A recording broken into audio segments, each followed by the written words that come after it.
Hi, welcome to the New World Podcast. Today we're going to discuss the curse of high performance. If you're not aware, if you've been living in Iraq for the past decades, for past centuries, or past decades of your life, you understand that there's some people in this world who are fucking crazy enough to work for 100 hours a week minimum to try and achieve things that might or might not even happen for something that is ultimately pointless, meaningless. For what? You know, picture this. The high-rise office, the gleaming sports car, the Instagram notification. It's a glamorous facade we've all been sold about success. But let's strip away the veneer and peer into a gritty reality of behind the scenes. I mean, we're talking about CEOs who sacrifice sleep, health, and relationships with their family to achieve something, to try and do something that you or me or a lot of other people are not willing to do. And I don't think they get enough credit for that. I mean, they do get the recognition, the money most of the time. But you gotta understand, not all of them, not all of the people who are willing to do this kind of work, to work this much, gets the results that they want to. And I'm not talking about those people who work 10 hours, who stays in the office for 10 hours every single day, and generally just do work worth of 2 hours. I'm talking about the person, about the CEO, about the entrepreneur, about the self-employed son of a bitch who works 100 hours a week, who works 10, if not 15 hours every single day for 7 days, and does 7 days worth of work in one day. And there's a lot of them. And how can they do that? I mean, they don't work the same way you work. They don't work the same way I work. They don't work the same way you think they work. I mean, in your wildest fantasies, to cope with your laziness, to cope with your, how do you say this, procrastination, you just want to think that the CEOs who work this much long hours are just wasting their time playing golf. It's like the 1950s millionaire. And trust me, they're not doing that. I mean, when you look at somebody like Elon Musk, I mean, you gotta respect the guy. And people say, he doesn't actually sleep in his office, as I said. Are you fucking dumb? Look at his flight path. I'm gonna look it up right now. Elon Musk 2022 flight path. I'm looking it up.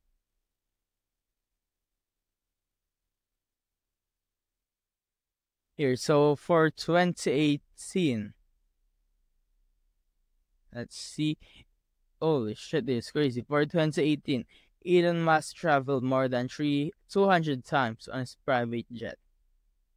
There's only 365 days in a year. And imagine traveling almost all of it.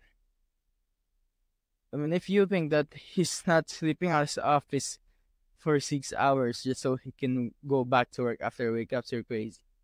I mean, the amount of work to run one company, one small company, or even if you're self-employed, is crazy. Imagine having the task to run 3 companies or even multiple companies with different departments, with different issues that will arise, with different problems, with different issues that you don't think would arise, but would eventually arise in the long run. I mean, it's crazy.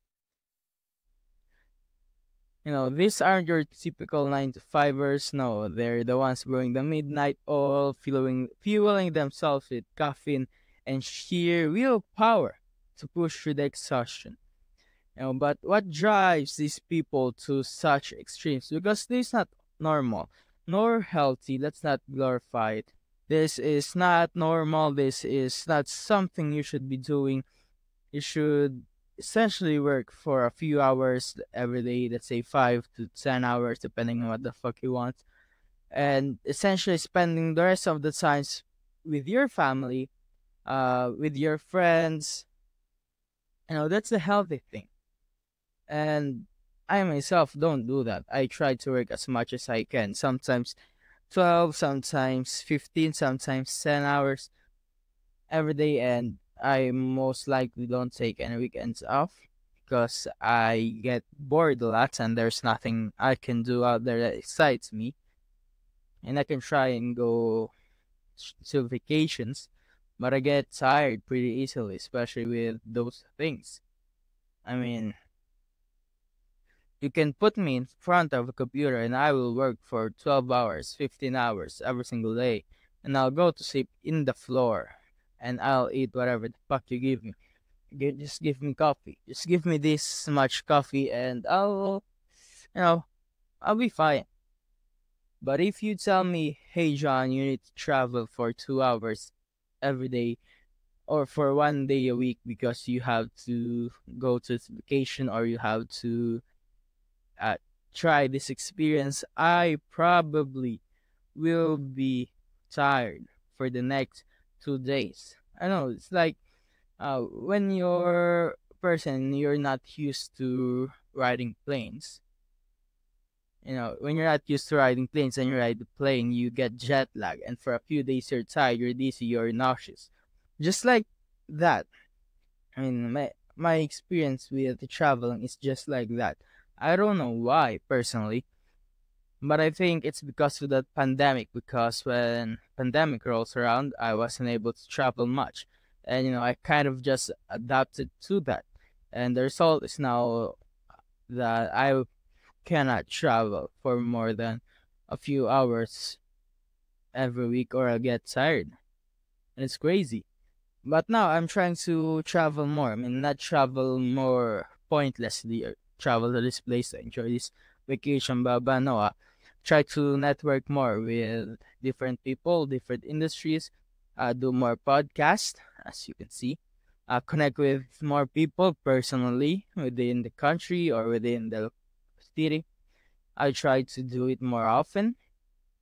And I did notice that I am getting desensitized with the experience, with the stress of going out. And, I'm not getting as tired as before, which is great and not great at the same time. It is great because if somebody wants to hang out with me or I need to do something that is outside of my home office, I would be able to without me getting tired for the rest of the week.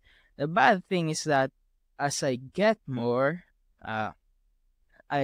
desensitized to the experience, as I get less tired every time I go outside, the more chances of me saying yes to those experiences, because I cannot argue with myself and say to myself that, hey John, if you go to this, you will be tired for the next few days. I can't say that anymore.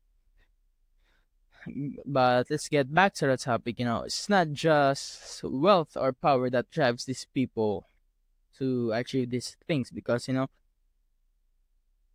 once you have enough money, that's why there's a lot of people in middle class. Once you have just enough money to buy stupid things and be able to pay your bills and to be able to enjoy experiences, you probably won't need a ton more, and you won't have the motivation, nor should you have the motivation to work more for more resources that you will get. So why would you? If you have just enough, why would you work for more? I mean, makes no sense. So it's not just about wealth. Maybe some people do it for power, but there's not a lot of them. Let's say at least 40% of them does it for power, but you gotta understand, power, hunger for power is can only get you so much. You're gonna get tired. You're gonna look in the mirror one day and you will see, I have enough power. Why not just enjoy myself? Why not just go clubbing like most people do? Why not just go to this experience, go to this country, blah blah? And that's a lot of argument for a lot of people within their mind. No, it's a relentless hunger, an insatiable thirst for greatness that consumes their very being. Why does Elon Musk do this? Why does he work hundreds of hours every single week for the past decades? Why? Simple. He wants to revolutionize industries. He wants to be the man who put the first man on Mars. He wants to revolutionize the car industry, which for the past decades was basically in how do you say this? Impenetrable. Used to be when you launch a new car brand, it will not make it. There's a lot of, let's see, car brands that didn't make it.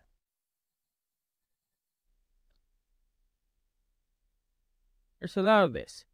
There's Allstate, AMC, Checker, Crosley, DeSoto, Eagle, Edsel, Fraser, Henry, Hudson.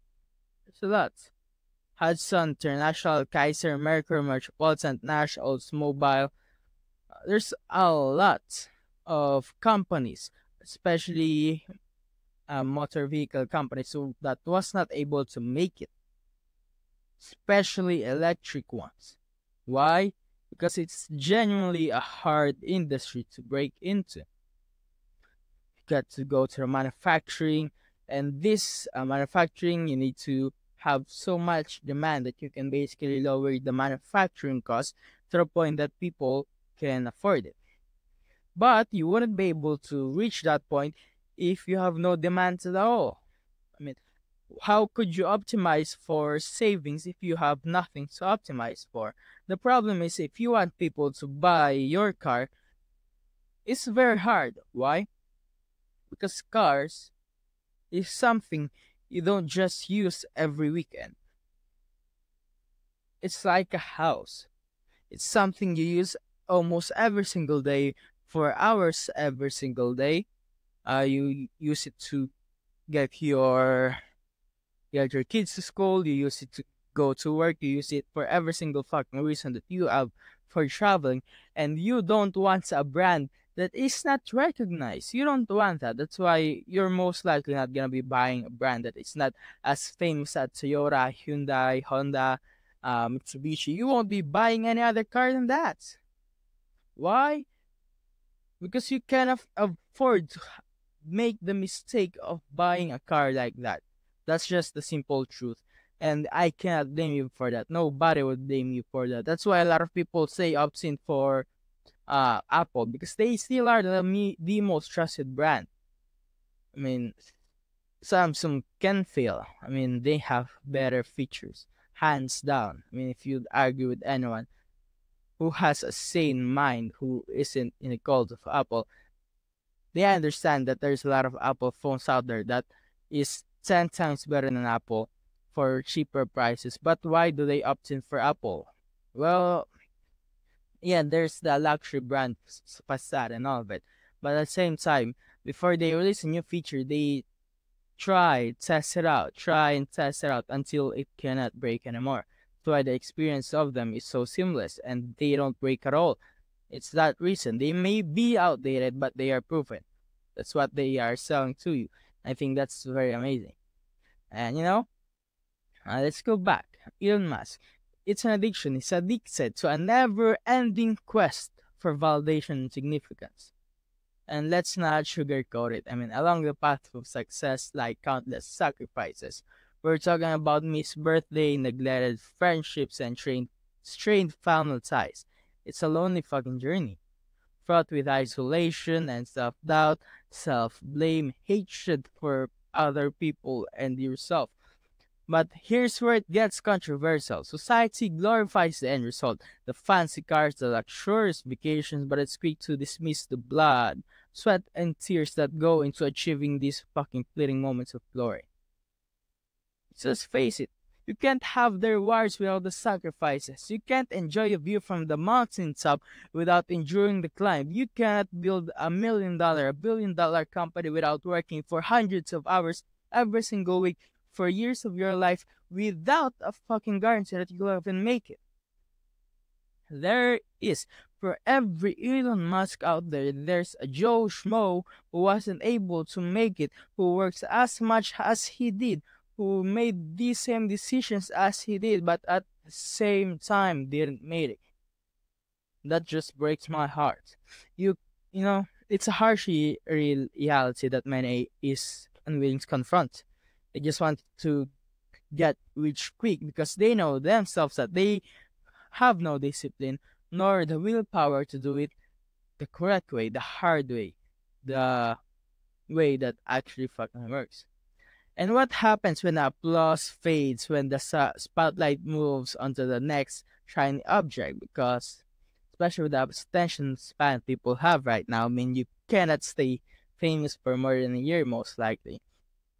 Now, what's left for these high performance individuals? It's a sobering question, one that forces us to confront the fleeting nature of success.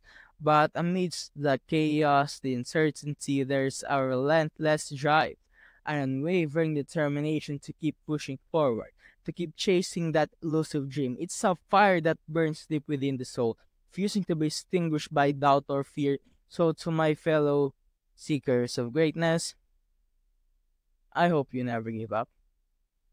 Greatness is something that is fleeting, but it's something you don't want to miss. It is something in your blood that you cannot get rid of.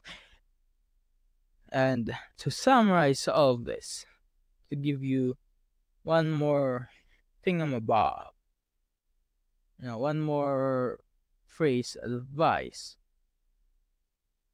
I live with this, high performance people are most likely to succeed. I'm not talking about being in the office for 10 hours and putting in only 2 hours of real work. High performance CEOs works like there's tomorrow, jeopardizing their health, and other aspects of their life for a singular goal that they might or might not even achieve. I mean, that's heartbreaking. A lot of people wants to have the perks of a high performance person, but they would not give up instantly once they would give up instantly once they see the struggle on the other side of the coin. The 16-hour days as non-stop email, your family angry with you since you're too busy, your whole life crumbling around you. The point is, you can't have a good without the bad, the benefits without the sacrifice, the yang without the yin. And yeah, that's the correct way to say it. The yang is the good and the yin is the bad, and the glory without pain. Glory does not come around the block waiting for you. You'd have to get up and get it, fight for it, sacrifice for it, be willing to give every fucking fiber of your being as a sacrifice to have a chance to glory by your side, even though you know in your heart that glory is fleeting. I mean, that's one thing that is for sure.